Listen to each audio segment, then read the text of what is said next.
नमस्कार दोस्तों, आप सभी का स्वागत है हमारे YouTube channel VCS basic physics में। आज की इस वीडियो में हम लैब असिस्टेंट से रिलेटेड वीडियो लेकर आए हैं। इस वीडियो में हम प्रकाशिक यंत्र, सूक्ष्मदर्शी तथा दूरदर्शी के बारे में अध्ययन करने वाले हैं। इस वीडियो में हम सूक्ष्मदर्शी तथा दूरदर्शी के कॉन्सेप्ट को समझेंगे, थ्योरी को समझेंगे, कुछ सूत्र, इंपॉर्टेंट जो सूत्र है उनको यहाँ पर देखने वाले हैं, समझने वाले हैं। अगला जो वीडियो होगा वो इन पर आधारित हम क्वेश्चन आंसर लेकर आएंगे। तो विद्यार्थियों, इस वीडियो को स्टार्ट करते हैं। स्टार्ट करने से पूर्व जो विद्यार्थी हमारे चैनल से अभी जुड़े हैं, जो विद्यार्थी नए हैं, वो हमारे चैनल को सब्सक्राइब कर लीजिए, साथ में बेल आइकन भी दबा दीजिए ताकि आपको आगे की वीडियोज की नोटिफिकेशन मिलती रहे। चलिए स्टार्ट करते हैं। सबसे पहले हम देख लेते हैं प्रकाशिक यंत्रों की आवर्धन क्षमता क्या होती है। आवर्धन क्षमता को हम एम से प्रदर्शित करते हैं। देखिए किसके तुल्य होती है कि कोई भी जो प्रकाशिक यंत्र होता है वो उस वस्तु को प्रतिबिंबित करता है, वस्तु को बड़ा करके दिखाने का कार्य करता है, चाहे वो सूक्ष्मदर्शी हो चाहे वो दूरदर्शी हो। देखो दूरदर्शी और सूक्ष्मदर्शी दोनों का कॉन्सेप्ट यहां पर हम समझेंगे कि प्रकाशिक यंत्र के द्वारा बने प्रतिबिंब के द्वारा आंख पर बने दर्शन कोण तथा बिंब के द्वारा आंख पर बने दर्शन कोण का जो अनुपात होता है उसको हम आवर्धन क्षमता कहते हैं। आपको इसका फॉर्मूला ध्यान में रखना है। प्रतिबिंब के द्वारा आंख पर बने दर्शन कोण तथा बिंब के द्वारा आंख पर बने दर्शन कोण का जो अनुपात होता है उसको हम आवर्धन क्षमता कहते हैं। फिर हम ले लेते हैं सबसे पहले सूक्ष्मदर्शी माइक्रोस्कोप। देखिए सूक्ष्मदर्शी नाम से ही स्पष्ट है कि अति सूक्ष्म वस्तुओं को देखने के लिए हम सूक्ष्मदर्शी नामक उपकरण का प्रयोग करते हैं, क्योंकि बहुत छोटी वस्तुएं हम नंगी आंखों से नहीं देख पाते, इसलिए सूक्ष्मदर्शी का प्रयोग करते हैं। तो ऐसा प्रकाशिक उपकरण जो अति सूक्ष्म वस्तुओं को देखने के लिए प्रयोग में लेते हैं सूक्ष्मदर्शी कहलाता है। अति सूक्ष्म वस्तुओं को देखने के लिए जिस प्रकाशिक उपकरण का उपयोग करते हैं उसी को क्या कहा जाता है? सूक्ष्मदर्शी कहा जाता है, माइक्रोस्कोप कहा जाता है। अब देखिए विद्यार्थियों, सूक्ष्मदर्शी दो प्रकार के होते हैं, सरल सूक्ष्मदर्शी तथा संयुक्त सूक्ष्मदर्शी। दोनों का अध्ययन करेंगे, दोनों की आवर्धन क्षमता की बात करेंगे।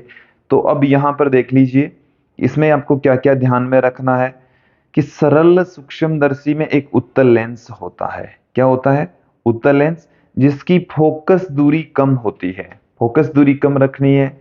अब सरल सूक्ष्मदर्शी, ये हमारे पास में एक उत्तल लेंस है और यहां से कुछ दूरी के ऊपर हम वस्तु ए बी रखेंगे और उसी ओर ही उसका आभासी सीधा बड़ा प्रतिबिंब ए डैश बी डैश बनेगा।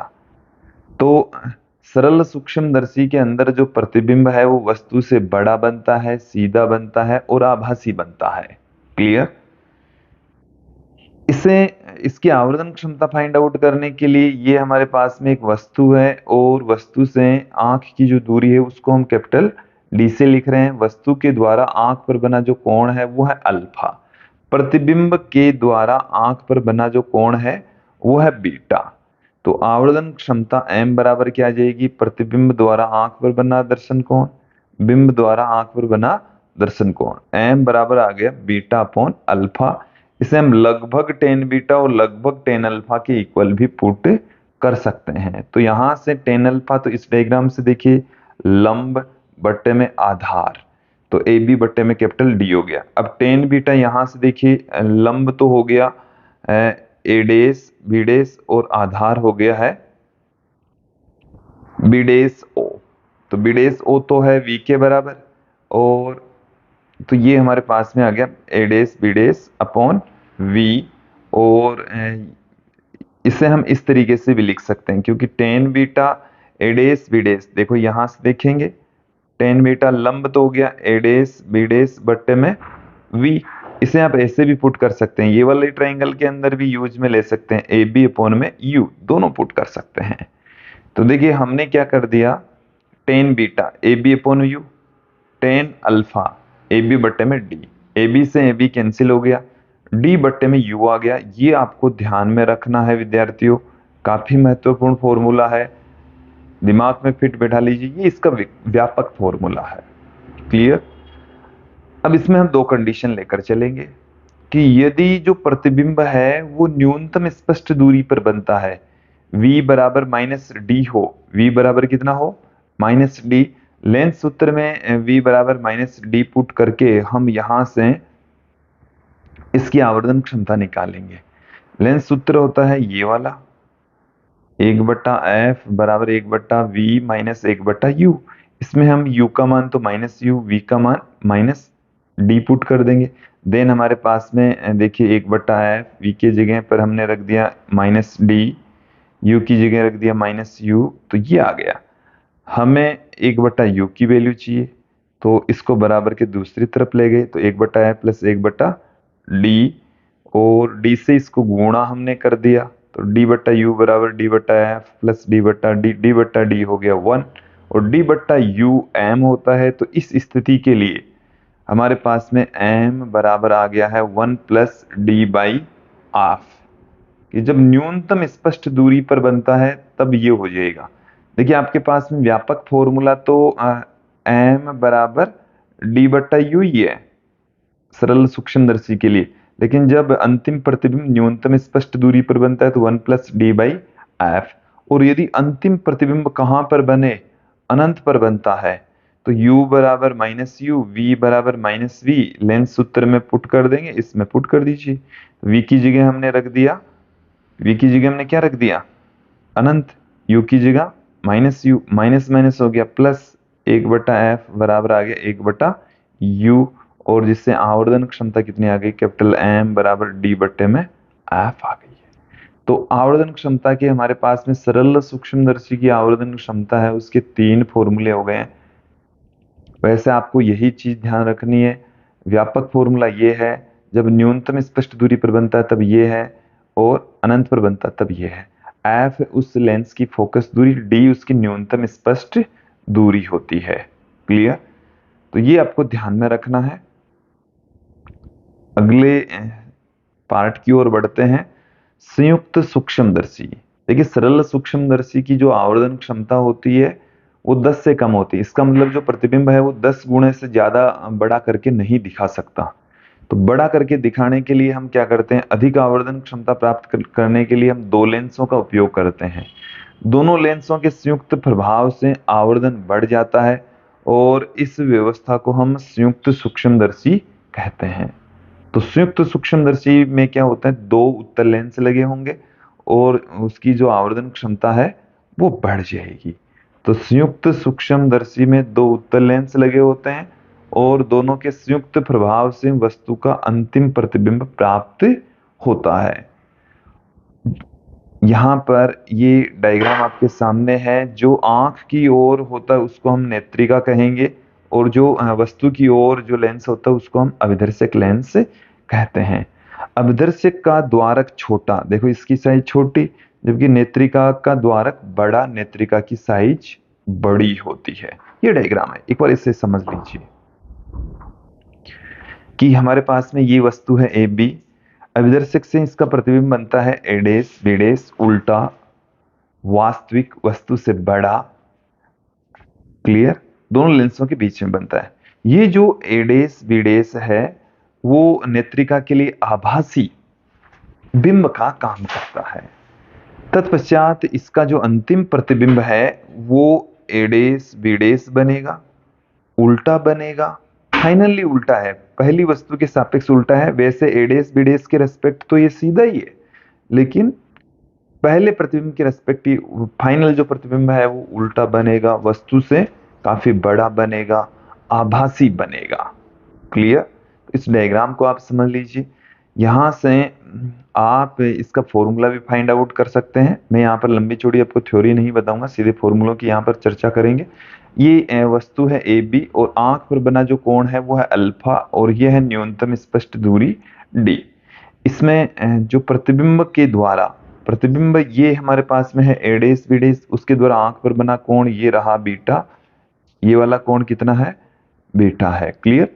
तो आंख पर बना दीजिए या इसके प्रकाशीय केंद्र पर बना दीजिए, एंगल सेम ही रहेगा, लगभग बराबर रहेगा। अब संयुक्त सूक्ष्मदर्शी की जो आवर्धन क्षमता है उसका जो फॉर्मूला होता है वो ये होता है, ये आपको सीधा ध्यान में रखना है। देखो मैंने इसकी आपको थ्योरी नहीं करवाई, सीधा फॉर्मूला बताया। फॉर्मूला क्या है, एम बराबर minus V O upon u O into D upon में यू। एक एक चीज समझ लीजिए कि वीओ क्या चीज है। वीओ है अभिदर्शक लेंस के लिए प्रतिबिंब दूरी, अभिदर्शक की प्रतिबिंब दूरी। यूओ क्या है, अभिदर्शक की बिंब दूरी। अभिदर्शक की कौन सी दूरी है, बिंब दूरी। यूई क्या है, नेत्रिका के लिए बिंब दूरी है, ये नेत्रिका की बिंब दूरी। और डी है न्यूनतम स्पष्ट दूरी। तो इस वाले फॉर्मूले को आपको ध्यान में रखना है, ये संयुक्त सूक्ष्मदर्शी की आवर्धन क्षमता का फॉर्मूला है, काफी महत्वपूर्ण फॉर्मूला है। फिर हम बात करते हैं इसमें कुछ कंडीशंस की। तो अंतिम प्रतिबिंब न्यूनतम स्पष्ट दूरी पर बने। देखिए सिमिलर तरीके से जैसे हमारे पास में मैं आपको बता दूं कि यहां पर आ गया 1 plus D by F E. देखो इसका जो फॉर्मूला है वो क्या है, एम बराबर है माइनस में वीओ अपॉन यूओ इंटू में डी अपॉन में यूई। हमने सरल सूक्ष्मदर्शी पढ़ा, उसमें एम बराबर था डी अपॉन में यू। और जब अंतिम प्रतिबिंब न्यूनतम स्पष्ट दूरी पर बनता है तो 1 प्लस डी बाई एफ। अनंत पर बनता है, ये तो है न्यूनतम स्पष्ट दूरी पर, और जब अनंत पर बनता है तो हमारे पास में आ गया था डी बाई एफ। क्लियर। यहां पर भी इस डी बाई यू है, ये जो आपको डी बाई यू दिख रहा है सिमिलर तरीके से ही होने वाला है। क्लियर। तो देखिए इस डी बाई यू की जगह जब न्यूनतम स्पष्ट दूरी पर बनेगा तो 1 प्लस डी बाई एफ आ जाएगा, तो 1 प्लस डी बाई एफ ही आ गया। इसे भी आपको ध्यान में रखना है, ये व्यापक वाला फॉर्मूला जब आप ध्यान में रख लेंगे तब कोई दिक्कत नहीं होगी। अनंत पर बनेगा तो इस डी बाई यू की जगह डी बाई एफ आ जाएगा। देखो ये आ गया डी बाई एफ। क्लियर। यह आ चुका हमारे पास में सूत्र फॉर्मूला। फिर हम आगे बढ़ते हैं दूरदर्शी, टेलीस्कोप जिसे कहा जा रहा है। ये क्या होता है, एक ऐसा प्रकाशिक उपकरण होता है दूर की वस्तुओं को देखने के लिए, इसे हम यूज में लेते हैं, दूरदर्शी कहलाता है। अब देखिए दूरस्थ वस्तुएं जैसे वायुयान है, ग्रह हैं, तारे हैं, इनका आकार तो वैसे एक्चुअल में बड़ा होता है, लेकिन ये दूर स्थित होने की वजह से छोटे दिखाई देते हैं, क्योंकि इनके द्वारा आंख पर बना जो दर्शन कोण है उसका मान काफी छोटा होता है, तत्पश्चात ये छोटे दिखाई पड़ते हैं। दूरदर्शी में हम क्या करेंगे, कुछ लेंसों को समायोजित करेंगे और प्रतिबिंब द्वारा आंख पर बना जो दर्शन कोण है उसको हम बड़ा कर देंगे, जिससे जो वस्तु है वो बड़ी और स्पष्ट दिखाई पड़ेगी। अब जो दूरदर्शी होते हैं वो भी दो प्रकार के होते हैं, अपवर्ती दूरदर्शी और परावर्ती दूरदर्शी। तो सबसे पहले हम देख लेते हैं अपवर्ती दूरदर्शी। तो अपवर्ती दूरदर्शी जिसे हम खगोलीय अपवर्तक दूरदर्शी भी कहते हैं, इसमें दो उत्तल लेंस लगे होंगे, आंख के पास वाले को नेत्रिका कहते हैं, ये हमने सूक्ष्मदर्शी में भी बता दिया था। लेकिन इसका द्वारक सूक्ष्मदर्शी की तुलना में अपोजिट होता है, इसका द्वारक बड़ा होता है। वस्तु की ओर वाले लेंस को हम अभिदर्शक कहते हैं, इसका द्वारक छोटा होता है। देखिए सूक्ष्मदर्शी की भांति ही इसमें भी दो लेंस होते हैं, नेत्रिका तथा अभिदर्शक, लेकिन इनके द्वारक उससे विपरीत होते हैं। नेत्रिका का द्वारक सूक्ष्मदर्शी में बड़ा था जबकि दूरदर्शी में छोटा, और सूक्ष्मदर्शी में अभिदर्शक का द्वारक था छोटा, यहाँ पर इसका द्वारक है बड़ा। क्लियर। दूर यहाँ पर कोई वस्तु मौजूद है ए बी, और वहां से जो प्रकाश की किरणें आ रही है उनके द्वारा अभिदर्शक के द्वारा जो प्रतिबिंब बनता है वो है ए डेस बी डेस। फिर जो ए डेस बी डेस है वो नेत्रिका के लिए आभासी बिंब का कार्य करता है, और अंतिम जो प्रतिबिंब है वो A dash A double dash B double dash के रूप में बनता है। उल्टा ही बनेगा, बड़ा बनेगा और स्पष्ट बनता है विद्यार्थियों। तो यहाँ पर जो अंतिम जो प्रतिबिंब है वो उल्टा, बड़ा और आभासी बनेगा। क्लियर। अब हम बात करते हैं दूरदर्शी की आवर्धन क्षमता, फॉर्मूला वही का वही है। आंख प्रतिबिंब के द्वारा आंख पर बना दर्शन कोण और बिंब के द्वारा आंख पर बना दर्शन कोण। इसे हम इस तरीके से भी लिख सकते हैं, माइनस में प्रतिबिंब अभिदर्शक की फोकस दूरी और नेत्रिका की फोकस दूरी। ये आप दिमाग में फिट बैठा लेंगे, काफी महत्वपूर्ण फॉर्मूला है दूरदर्शी के लिए। सीधा हम यूज में लेंगे, कैपिटल एम बराबर माइनस में एफ ओ। एफ ओ का मतलब है अभिदर्शक की फोकस दूरी, यह है नेत्रिका की फोकस दूरी, और दोनों के बीच की जो डिस्टेंस है वो एफ ओ अभिदर्शक की फोकस दूरी का मापांक और नेत्रिका के फोकस दूरी के मापांक की योग के बराबर होती है। ये हम बार बार यूज में लेंगे, इसको भी आपको ध्यान में रखना है, क्योंकि जब न्यूमेरिकल क्वेश्चन करेंगे ना तब यूज में लेंगे। परावर्तक दूरदर्शी, रिफ्लेक्टिंग टेलीस्कोप। देखिए अपवर्ती दूरदर्शी में कुछ कमियां होती है, क्योंकि जो प्रतिबिंब है वो चमकीला बनता है। विभेदन क्षमता बढ़ाने के लिए अभिदर्शक का द्वारा काफी बड़ा होना चाहिए, जो कि व्यवहारिक रूप में पॉसिबल नहीं है। तो देखिए इसमें दो तरीके के दोष उत्पन्न होते हैं, गोलीय विपतन और वर्ण विपतन दोष क्रिएट हो जाते हैं। उनको दूर करने के लिए अपवर्ती दूरदर्शी में इस गोलीय विपतन को दूर करने के लिए परावर्ती दूरदर्शी में एक बड़ा परवलयाकार दर्पण का प्रयोग करते हैं। गोलीय विपतन और वर्ण विपतन दोनों ही प्रॉब्लम का सॉल्यूशन वहां पर निकल जाता है। देखिए दूरदर्शी जिसमें अभिदर्शक के रूप में दर्पण का प्रयोग करते हैं परावर्ती दूरदर्शी कहलाता है। अपवर्ती दूरदर्शी में वर्ण विपतन और गोलीय विपतन और अन्य विरूपण दोष पाए जाते हैं, जबकि दूरदर्शी में परावर्ती दूरदर्शी में अभिदर्शक के रूप में तो हम अवतल दर्पण का प्रयोग करते हैं, जिससे वर्ण विपतन और गोलीय विपतन जैसी घटनाएं नहीं होती। परावर्ती दूरदर्शी को हम कैसग्रेन दूरदर्शी भी कहते हैं।